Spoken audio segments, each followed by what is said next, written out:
Hello भैया, स्वागत है आप सभी का मेरे यूट्यूब चैनल स्कूल ट्यूशन गुरुजी में। आज हम बात करेंगे कार्यपत्रक 50 की, जो कि 2 नवंबर के लिए जारी किया गया है। ये कक्षा 9 का विज्ञान विषय का कार्यपत्रक है। यहाँ बच्चे अपना नाम लिखेंगे और ये अपने कक्षा अध्यापक का नाम लिखेंगे। हमारा पाठ चल रहा है आपके पाठ्य पुस्तक का पाठ, विज्ञान की पाठ्य पुस्तक का पाठ यानी कि उत्तक, जिसमें अब तक हम पादप उत्तकों के बारे में पढ़ चुके हैं। आज हम एक जंतु उत्तक के बारे में पढ़ेंगे जिसका नाम है एपिथीलियम। तो आइए जरा देखते हैं, जानते हैं, समझते हैं कि ये किस प्रकार हमारे कार्य करता है। तो जंतुओं के शरीर को ढकने या बाहरी सुरक्षा प्रदान करने के लिए इनमें एपिथेलियल उत्तक होता है। इनका मुख्य कार्य जंतुओं के शरीर, आंतरिक अंगों और गुहिकाओं को ढकना व भिन्न भिन्न प्रकार के शारीरिक तंत्रों को एक दूसरे से अलग रखकर रक्षा करना है। हमारे शरीर में त्वचा, मुख, आहार नलिका, रक्तवाहिनी, फेफड़ों की कुपिकाएं आदि सभी एपिथेलियल उत्तक से बनी है। ये 4 प्रकार के होते हैं।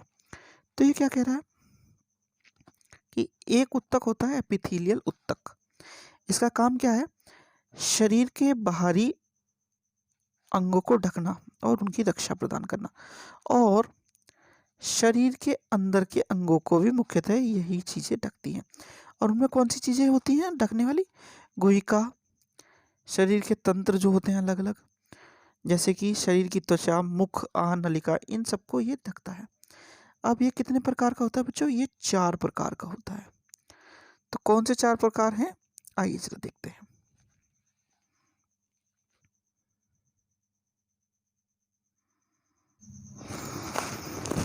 तो ये 4+1 प्रकार कौन से हैं इसके जरा देखते हैं। शिल्कीय एपिथेलियम, घनाकार, स्तंभी, स्तरित और ग्रंथिल। ये इसके 4+1 प्रकार है, यानी कि ये 5 प्रकार का है। चलिए जरा अब एक चीज समझ लीजिए, इसे हम किस लिए इस्तेमाल करते हैं? पहली चीज, हम इसे इस्तेमाल करते हैं किसके लिए? यह हमारे शरीर में होता है ये ढकने के लिए।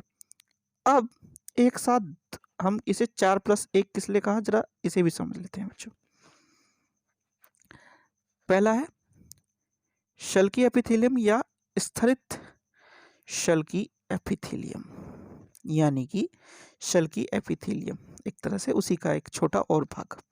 पहला है, इनकी कोशिकाएं बहुत पतली और चपटी होती हैं तथा कोमल अस्तर का निर्माण करती हैं, जैसे रक्तवाहिनी, फेफड़ों और कुपिकाओं के विसरण करने वाली सतह, आहार नली तथा मुंह का अस्तर। यानी कि ये जो सॉफ्ट हमारा जो बहुत पतला, सॉफ्ट और कोमल भाग है, कोमल जो भाग है वो इनके द्वारा बनाता है। त्वचा की शिल्की एपिथेलियम की कई परतें में व्यवस्थित हो कर स्तरित शल्की एपिथेलियम उत्तक का निर्माण करता है। ये क्या करता है? कई परतों में व्यवस्थित होकर स्तरित शिल्की एपिथेलियम का निर्माण करता है। तो इसलिए हमने क्या बोला था? 4+1, यानी कि अगर ध्यान से देखा जाए तो ये और ये लगभग एक ही है, तो इसलिए 4 भी बोल सकते हैं सीधी भाषा में। फिर है स्तंभी एपिथेलियम। ये क्या करता है? जहां अवशोषण या स्राव होता है, जैसे आंतें और श्वसन नली की भीतरी स्तर में स्तंभी एपिथेलियम पाया जाता है। स्तंभी एपिथेलियम की कोशिकाएं स्तंभाकार होती हैं। ये कैसी होती हैं? कोशिकाएं स्तंभाकार होती हैं। और ये कहाँ पाया जाता है? आंतों और श्वसन नली के भीतरी स्थान में। फिर है श्वास नली की भीतरी अस्तर में स्तंभाकार कोशिकाओं पर धागों के समान संरचनाएं होती हैं जो पदार्थ के चालन में सहायता करती हैं। इन्हें साधारण स्तंभी उत्तक कहते हैं। तो इन्हें क्या कहते हैं? साधारण स्तंभी उत्तक भी कहा जाता है बच्चों ने। ठीक है,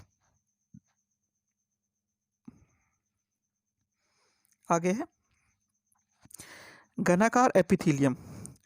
तो ये क्या है? ये घनाकार कोशिकाएं वृक्क की नलिकाओं और लार ग्रंथियों के अस्तर को बनाती हैं। यह इनकी यांत्रिक मजबूती प्रदान करता है। तो ये क्या करती है? घनाकार एपिथेलियम क्या करता है? जो हमारी वक्र नलिकाएं हैं और लार ग्रंथियां हैं, इनके स्तर को बनाती है, यानी मुंह के एक तरह से। और ये उन्हें यांत्रिक यानी फिजिकल फिट जो कैपेबिलिटी है उन्हें प्रदान करती है। ये क्या करती है? ये जरूरी पदार्थों का रिसाव करती है, यानी जरूरी जो चीजें हैं उनका रिसाव करती है बच्चों। फिर है ग्रांथिल एपिथेलियम। कभी कभी घनाकार एपिथेलियम उत्तक का कुछ भाग अंदर की ओर मुड़कर बहुकोशिकीय ग्रंथ का निर्माण करता है जो जरूरी पदार्थों का स्त्रावण करता है, जैसे पसीना, श्लेष्मा, अश्रु आदि। यानी कि इस तरह की चीजों का जब ये कोई कार्य करता है तो वो क्या कहलाता है, ग्रंथिकल एपिथेलियम। यानी कि ये जो स्ट्रक्चर बन रहा है इसका, ये सबसे अलग स्ट्रक्चर बन रहा है ना, इस तरह का। ठीक है बच्चों, तो ये हो गया आपका एपिथेलियम के बारे में। अब जरा प्रश्न उत्तर देख लेते हैं बच्चों। तो पहला प्रश्न है, एपिथेलियम उत्तक के क्या कार्य होते हैं और ये कहाँ पर स्थित होता है? तो एपिथेलियम उत्तक के कार्य क्या है बच्चों? एपिथेलियम उत्तक का मुख्य कार्य क्या है? शरीर के आंतरिक अंगों और गहरिकाओं को ढकना और भिन्न भिन्न प्रकार के शरीर तंत्रों को एक दूसरे से अलग करना। ठीक है, और ये कहाँ मिलता है हमें? ये शरीर की त्वचा, मुंह, आनली, रक्तकाएं, गुफिकाएं आदि उत्तक से बने होते हैं। ये यहाँ पे मिलता भी है। अब इसके 4 प्रकार क्या हो गए बच्चों? 4 प्रकार ये हो गए, यानी कि ये सारे के सारे ये इसके प्रकार हो गए। अगला है, एपिथेलियम उत्तक सामान्यतः कितने प्रकार का होता है? तो ये मैंने बताया, ये कितने प्रकार का होता है? ये इतने प्रकार का होता है बच्चों। ठीक है, अगला प्रश्न देखते हैं। अगला प्रश्न है, स्तंभी एपिथेलियम उत्तक कहाँ स्थित होता है? इसका कार्य, एक कार्य लिखिए। तो स्तंभी जो उत्तक है वो कहाँ मिलता है? आंतों श्वास नली के भीतरी स्तर पर मिलता है। ठीक है, इसका क्या काम है? अवशोषण या स्त्राव करना, ये इसका काम करता है और ये पदार्थों के चालन में सहायता करता है। ठीक है बच्चों, ये हो गया आपका स्तंभी उत्तक। फिर अगला है, ग्रांथिल और घनाकार उत्तक में अंतर ज्ञात कीजिए। तो घनाकार और आपका ग्रांथिल उत्तक में सबसे पहले जो है, घनाकार में देखिए तो घनाकार कैसा होता है? ये वक्र नलिकाएं और लार ग्रंथि में स्तर की अस्तर के रूप में कार्य करता है। और ये क्या करता है? ये मुड़कर एक तरह से बहुकोशिकीय ग्रंथि का निर्माण करता है। ठीक है, ये जरूरी पदार्थों का स्त्रावण करता है, जैसे पसीना, श्लेष्मा, अश्रु आदि। और ये क्या करता है? ये कोशिका ग्रंथि में काम करता है केवल जरूरी पदार्थों का स्त्राव करने के लिए और यांत्रिक मजबूती प्रदान करने के लिए उन्हें। ठीक है बच्चों, ये होगी आपकी वर्कशीट कंप्लीट और वीडियो भी। आशा करता हूँ आपको वीडियो अच्छी लगी होगी। अगर वीडियो अच्छी लगी हो तो चैनल को सब्सक्राइब करें, वीडियो को लाइक करें, शेयर करें। Thank you.